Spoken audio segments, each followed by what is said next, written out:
Leonard Hayes had always believed there were two types of people in the world, those who work and those who perform. Penelope Whitmore didn't work. She performed. She didn't walk through the university hallways, she paraded. She didn't study, she explored concepts. She didn't buy coffee, she supported local small entrepreneurs. Even though the coffee cost the equivalent of the weekly salary of the barista serving it. Leonard met her in a comparative literature class. He was there for a curricular requirement. She was there because art needed to be felt. She had the kind of beauty that didn't ask for permission, impeccable hair, minimalist clothes that looked simple, but cost enough to fund a small business, always with a new phone, always with photos taken at the perfect angle, and always talking about social inequality. It was fascinating, mostly because Leonard had known, since their third date, that Penelope received more money monthly than many of the university's professors. She mentioned it with the casualness of someone commenting on the weather. It's just my trust fund. No big deal. No big deal. The bank statements arrived monthly at Leonard's apartment, after she decided to spend more time away from the toxic energy of her parents' house. Translation, she preferred to pretend she was independent while using his Wi-Fi and his fridge. She would leave the statements on the table, by accident, with values highlighted, dividends, interest, perpetual yields. She liked him to see them. It was a silent game. Leonard wasn't poor. His family owned a small hotel in Russia. He had never been in one.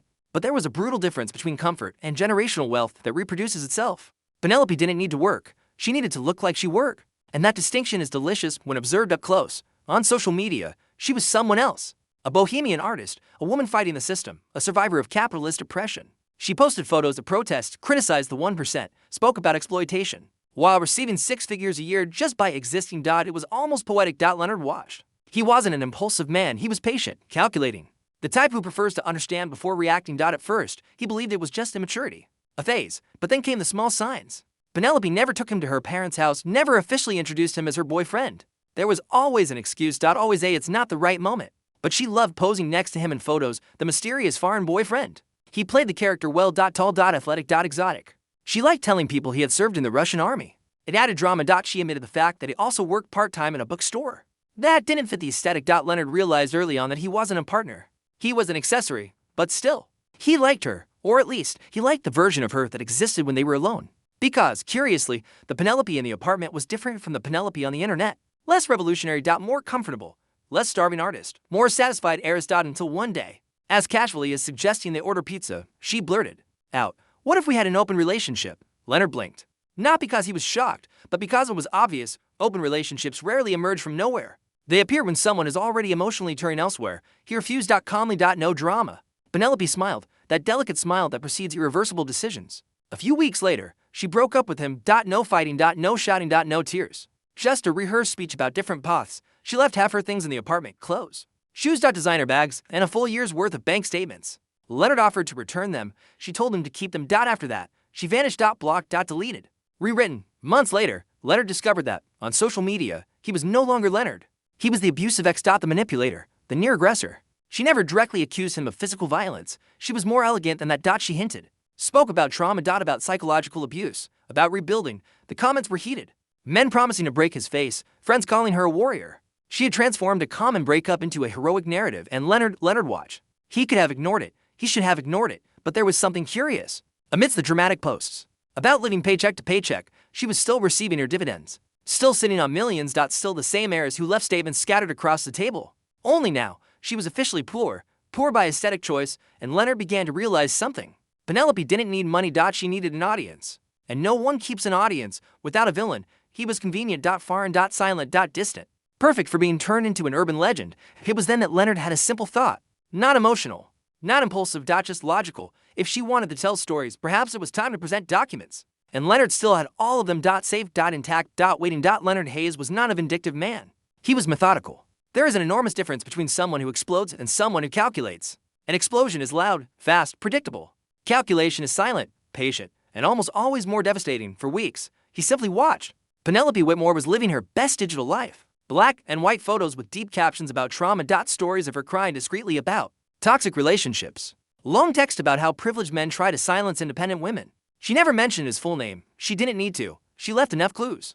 My foreign ex, my military ex, my controlling ex. It was a puzzle assembled with surgical malice. And the audience loved it. Leonard noticed something curious while browsing the posts. She had refined the character. The bohemian artist had evolved into a resilient survivor. Now, besides being poor, she was also traumatized. And besides being traumatized, she was politically active. And besides being politically active, she was practically a modern martyr. It was impressive. If there were an award for strategic narrative reinvention, Penelope would have an entire shelf of trophies, but Leonard didn't feel immediate anger. He felt curiosity, because simple lies are easy to dismantle, but sophisticated lies require patience. He began saving screenshots. He organized them by date. He sorted them by theme.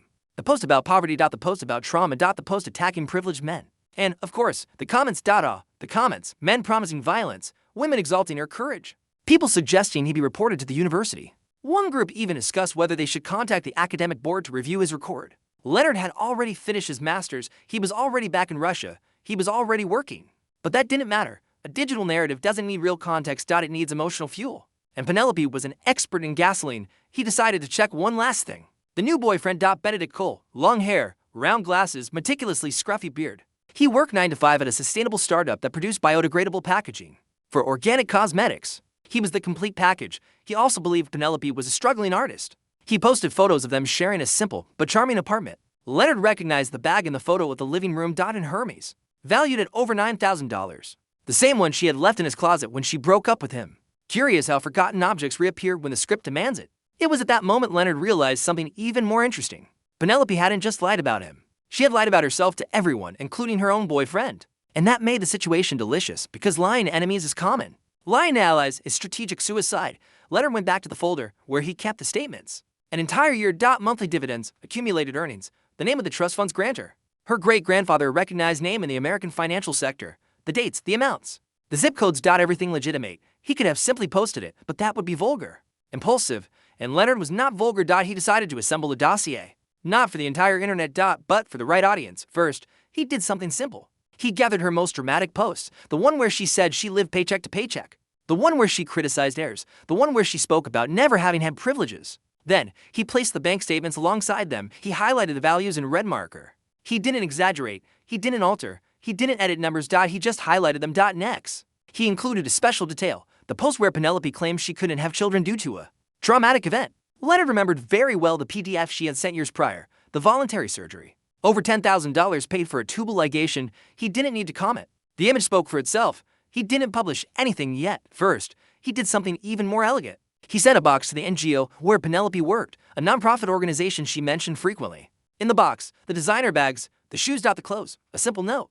These items belong to Penelope Whitmore. If she does not want them, perhaps they can be auctioned for fundraising. No explicit irony. No insults. Just factual. A few days later, he received a call. An NGO employee thanking him. Confused. Surprised. She confirmed that Penelope still worked there. Leonard asked if the items had been delivered. There was an awkward pause on the other end of the line. Yes, they had been. And Penelope seemed shaken. Interesting. But it still wasn't enough. He waited.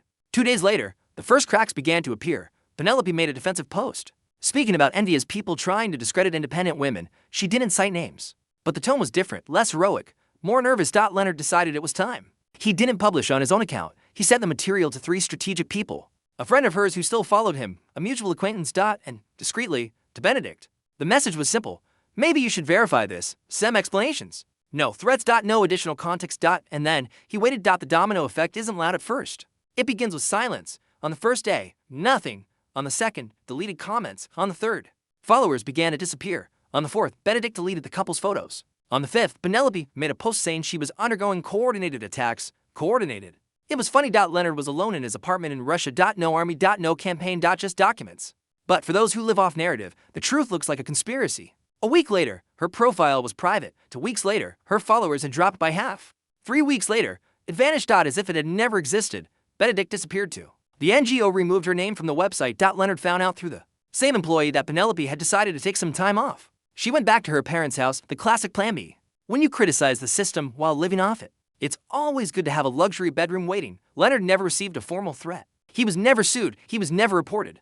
Because deep down, Penelope knew lawsuits require evidence. And the only evidence that existed was against her. She tried to claim the statements were fake.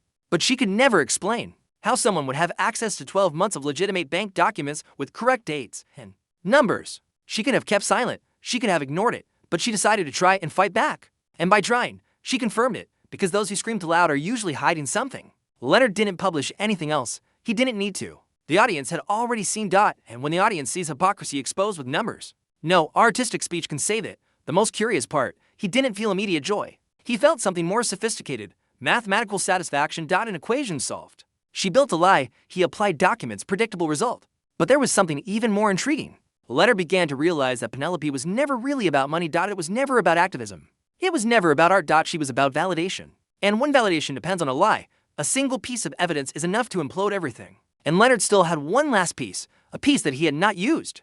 Because sometimes, the most elegant destruction is the one that doesn't need an explosion. It needs timing. The timing was still ripening. Penelope Whitmore's downfall was not cinematic. There were no headlines. There were no televised public scandals. There was something much worse. Silence, the kind of silence that swallows reputations. Leonard Hayes made no new posts. He didn't provoke. He didn't respond to comments. He simply disappeared from the equation. And it is curious how absence is sometimes more destructive than any attack. In the weeks following the disappearance of her profiles, a few echoes began to emerge. First, through the NGO employee who still maintained casual contact with him, not out of friendship, but out of human curiosity. People love to watch safe falls from a distance. Penelope had denied everything. She said the statements were forged. She said Leonard was obsessed. She said it was international harassment. But there was one small problem. The numbers matched. The bank codes were real. The name of the trust fund's grantor was public, and the NGO lived on transparency. It was complicated to keep an employee who criticized heirs while receiving dividends. That would cover the organization's entire annual budget. She wasn't officially fired. She opted to leave. An elegant expression for no one wants to deal with this anymore. Benedict Cole also opted to leave the relationship. The simple and charming apartment disappeared from social media. He went back to posting photos alone. No philosophical captions. No poetic activism. No starving artist by his side. Leonard imagined the moment. Benedict coming home, holding printouts, asking questions. Her silence. The attempt to flip the script. The old tactic. You're being manipulated, but numbers are stubborn. And inheritances don't vanish just because the narrative demands it. Penelope went back to Connecticut. Her parents' house, impeccable gardens, private security. The kind of property she used to criticize in her stories while sipping imported organic wine. And Leonard went back to work. He didn't tell anyone at his company. He didn't mention the story to friends. He didn't need to. His revenge was never about a public spectacle. It was about balance. But then something unexpected happened. 3 months after the digital disappearance, Leonard received an email, unknown address. Subject, we need to talk. It was her. There was no apology. There was no admission. There was accusation. She called him cruel. She said he had destroyed years of personal construction. She said he had been disproportionate. Leonard read it twice. He smiled. He replied with a single sentence. I only corrected the version. She didn't reply. And there he understood something he perhaps had never fully realized.